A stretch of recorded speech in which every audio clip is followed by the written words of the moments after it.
Welcome to McMillan War News, where we bring you the best coverage of all U.S. wars. Today we will be showing the highlights of the War of 1812, which is also known as Mr. Madison's War, or the Second American Revolution. And now we will be introducing Cassie McElroy interviewing James Madison. Mr. President, I understand this was a tough war for you. How did you deal with the pressure from the war hawks and from the American people? Well, as you know, being president is not an easy job, and Henry Clay and John C. Calhoun, the leader of the war hawks, were very tough to deal with. They're part of Congress, and Henry Clay and John C. Calhoun wanted to expand territory to Canada. I did attempt 3 times to expand territory, but that just wasn't working out for us, and we're a big country already, and we got a lot to deal with, and adding some more territory might have been problematic, so it was almost a good thing we didn't gain any territory from Canada. Thank you, Mr. President, for your time. Thank you. Back to you, Allison.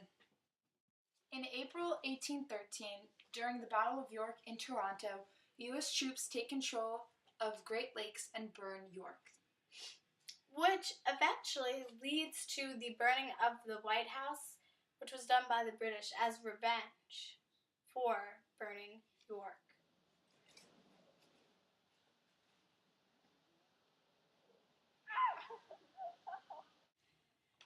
After the Battle of York, September 1813, the Battle of Lake Erie occurred. U.S. forces under Captain Perry defeat the British in a naval attack. I'm talking to Dolly Madison, who has saved the portrait of George Washington, which is a very important part of our history. So I'd just like to talk to you about how brave you were and how hard it must have been to be running around in your own home on fire. Thank you, Mrs. Miller. I was very, very worried when my house, the White House, was being burned down by the British as revenge. But I just knew that I needed to save the portrait of George Washington, our founding father, from the burning house. Thank you. You're welcome. Thank you for saving that. You're welcome. We're British, and that's the White House. And we're going to burn it. Ah! Wait.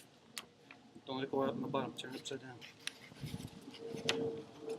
The Hartford Convention was a gathering of Federalist delegates from 5 New England states in Hartford, Connecticut, from December 15th, 1814 to January 5th, 1815.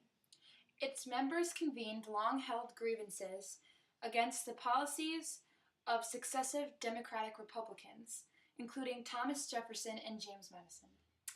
But its immediate cause was Madison's conduct of the War of 1812 with Great Britain. Delegates also met to propose changes in government policies and structures that would deal with their concerns. Also during the Hartford Convention, the Federalists discussed seceding and proposed 7 amendments to protect the influence of the New England states. December 24th, 1814, the Treaty of Ghent was made. The British and American diplomats agreed to return the country to status quo, or the same way it was before the war. In January 1815, the Battle of New Orleans took place. Andrew Jackson scores a huge victory and paves the way to the White House.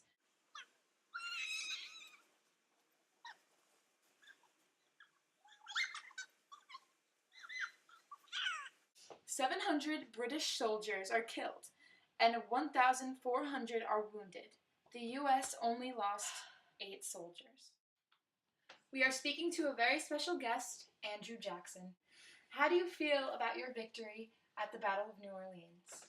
Well, even though we lost 8 people, we were able to kill 700 British soldiers.